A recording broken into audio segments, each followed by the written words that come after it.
पोखरा airport निर्माण में चीन और भ्रष्टाचार विवाद। पोप लियो ने यूरोप की शांति भूमिका पर दिया जोर। पाक सेना प्रमुख ने इमरान पर लगाए गंभीर आरोप। ऑस्ट्रेलिया ने बच्चों का सोशल मीडिया किया बंद। थाईलैंड और कंबोडिया में सीमा पर झड़प जारी।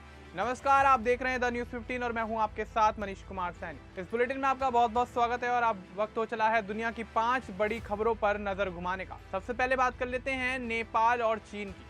दरअसल नेपाल में चीन के बढ़ते प्रभाव को लेकर बड़ा विवाद खड़ा हो गया है। नेपाल के भ्रष्टाचार जांच आयोग ने पोखरा इंटरनेशनल एयरपोर्ट के निर्माण में 55 नेपाली अधिकारियों और चीनी कंपनी CAMC पर $74 मिलियन की गड़बड़ी का आरोप लगाया है।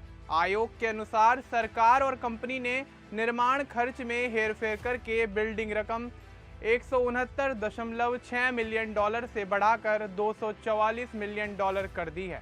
यह नेपाल का अब तक का सबसे बड़ा भ्रष्टाचार मामला माना जा रहा है। पोखरा एयरपोर्ट चीन के एक्सिम बैंक के लोन पर बनाया गया था। यह एयरपोर्ट नेपाल के प्रमुख पर्यटन स्थलों और ट्रैकिंग रूट्स का केंद्र है, लेकिन 2023 में संचालन शुरू होने के बावजूद अंतर्राष्ट्रीय उड़ानों को आकर्षित नहीं कर पाया। नेपाल में भ्रष्टाचार व्यापक है और पिछले साल सितंबर में युवाओं के नेतृत्व में बड़े विरोध प्रदर्शन हुए थे, जिनमें कई लोग मारे गए और सरकार को इस्तीफा देना पड़ा। अब इस मामले की सुनवाई विशेष अदालत काठमांडू में होगी, लेकिन नेपाल में कोर्ट केस लंबा चलने के लिए जाने जाते हैं। विशेषज्ञों का मानना है कि चीन की कंपनियों और निवेशों के जरिए नेपाल में आर्थिक और राजनीतिक प्रभाव बढ़ाया जा रहा है। यह मामला मार्च 2025 के आम चुनाव से पहले राजनीतिक हलचलों को भी प्रभावित कर सकता है। अब रुक कर लेते हैं अगली खबर का, जो कि अमेरिका और ईसाई धर्मगुरु पोप लियो से संबंधित है। दरअसल ईसाई धर्मगुरु पोप लियो 14वें ने मंगलवार को अमेरिका के डोनाल्ड ट्रंप प्रशासन की उस कोशिश की आलोचना की जिसमें अमेरिका यूरोपीय नेताओं और अमेरिका यूरोप गठबंधन को कमजोर करने की राह पर था। पोप लियो ने कहा कि किसी भी शांति समझौते में यूरोप की भूमिका बेहद जरूरी है, क्योंकि युद्ध का प्रभाव यूरोप में भी महसूस हो रहा है। उन्होंने जोर देकर कहा कि अमेरिका अकेले शांति प्रक्रिया नहीं चला सकता और यूरोपीय नेताओं को इसमें शामिल किया जाना चाहिए। पोप लियो का यह बयान अमेरिका के लिए बड़ा झटका माना जा रहा है, क्योंकि ट्रंप ने हाल ही में यूरोपीय समर्थन कम करने और रूस के साथ संबंध सुधारने की इच्छा जताई थी। पोप ने यूक्रेनी राष्ट्रपति वोलोदिमिर जेलेंस्की से मुलाकात के दौरान युद्ध विराम और रूस द्वारा पकड़े गए यूक्रेनी बच्चों की वापसी में वेटिकन की मदद पर चर्चा की। जेलेंस्की ने बताया कि अमेरिका और यूरोपीय देशों के साथ 3 दस्तावेजों पर चर्चा हो रही है: शांति समझौते की रूपरेखा, सुरक्षा गारंटी और यूक्रेन को फिर से मजबूत करने की योजना। पोप लियो ने कहा कि अमेरिका यूरोप गठबंधन में बदलाव की कोशिश हो रही है, लेकिन यूरोप को शामिल किए बिना शांति असंभव है।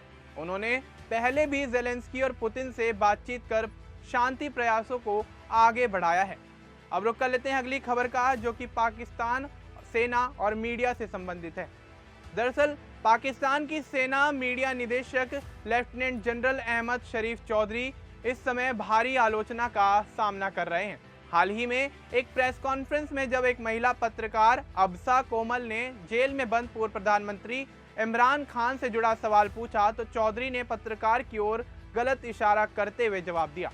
वीडियो सोशल मीडिया पर तेजी से वायरल हो रहा है। इसमें चौधरी ने इमरान खान को राष्ट्रीय सुरक्षा के लिए खतरा, राज्य विरोधी और भारत की कठपुतली बताया। उन्होंने यह भी कहा कि इमरान खान मानसिक रूप से अस्वस्थ हैं। चौधरी ने आगे कहा कि जो लोग जेल में इमरान खान से मिल रहे हैं, उनका इस्तेमाल सेना के खिलाफ जहर फैलाने के लिए किया जा रहा है।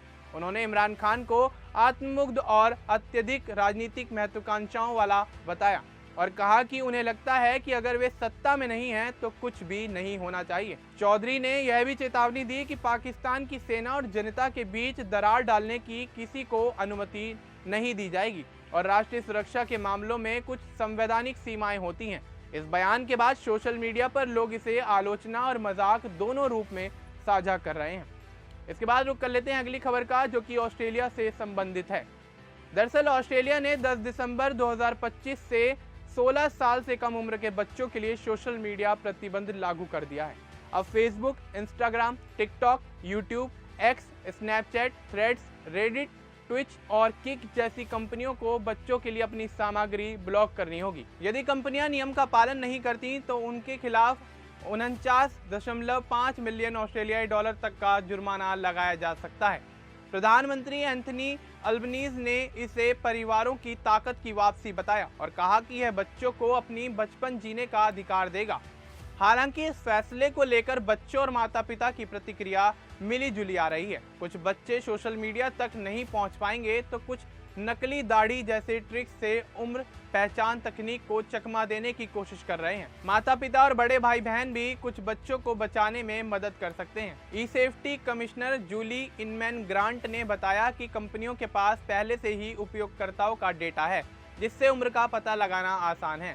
संचार मंत्री अनिका वेल्स ने कहा कि कंपनियों को कानून से सहमत होना जरूरी नहीं, लेकिन उन्हें ऑस्ट्रेलियाई नियमों का पालन करना होगा। सरकार क्रिसमस तक बताएगी कि यह नियम कितनी प्रभावी रहा और कितने अकाउंट बंद किए गए। अब रुक कर लेते हैं अगली और आखिरी खबर का, जो कि अमेरिकी राष्ट्रपति डोनाल्ड ट्रंप से संबंधित है। अमेरिका के राष्ट्रपति डोनाल्ड ट्रंप ने कहा कि वह एक फोन कॉल के जरिए थाईलैंड और कंबोडिया के बीच जारी संघर्ष को रोक देंगे। ट्रंप ने दावा किया कि उन्होंने पिछले 10 महीनों में 8 संघर्ष खत्म करवाए, जिनमें Kosovo Serbia, Bharat Pakistan, Israel Iran और मिस्र इथोपिया भी शामिल हैं। हाल ही में दोनों देशों के बीच सीमा पर गोलीबारी शुरू हो गई है। ताज़ा झड़प में थाईलैंड के 2 सैनिक और कंबोडिया के कई नागरिक घायल हुए, जबकि कुछ की मौत भी हुई। थाईलैंड के प्रधानमंत्री अनुतिन चार्नविराकुल ने कहा कि कंबोडिया ने अभी तक बातचीत के लिए कोई संपर्क नहीं किया और सरकार पहले से तय सैन्य योजना पर काम करेगी। वहीं कंबोडिया के नेता हुन सेन ने कहा कि उनका देश शांति चाहता है, लेकिन अपनी जमीन की रक्षा के लिए मजबूर है। थाई सेना ने दावा किया कि कंबोडिया ने तोप, रॉकेट और ड्रोन से हमला किया, जबकि कंबोडिया का कहना है कि थाईलैंड ने पहले हमला किया। सीमा के आसपास बड़ी संख्या में लोग अपने घर छोड़कर पलायन करने को मजबूर हैं। थाईलैंड में 500 अस्थायी शिविर बनाए गए हैं, जिनमें 1,25,000 लोग रह रहे हैं। कंबोडिया में भी लगभग 55,000 लोग सुरक्षित स्थानों पर पहुंचाए गए हैं। राहत शिविरों में लोगों के लिए खाना, चटाई और तंबू की व्यवस्था की गई है। इस बुलेटिन में फिलहाल इतना ही। बाकी देश और दुनिया से जुड़ी तमाम बड़ी अपडेट्स के लिए हमारे चैनल को सब्सक्राइब करना ना भूलें। धन्यवाद।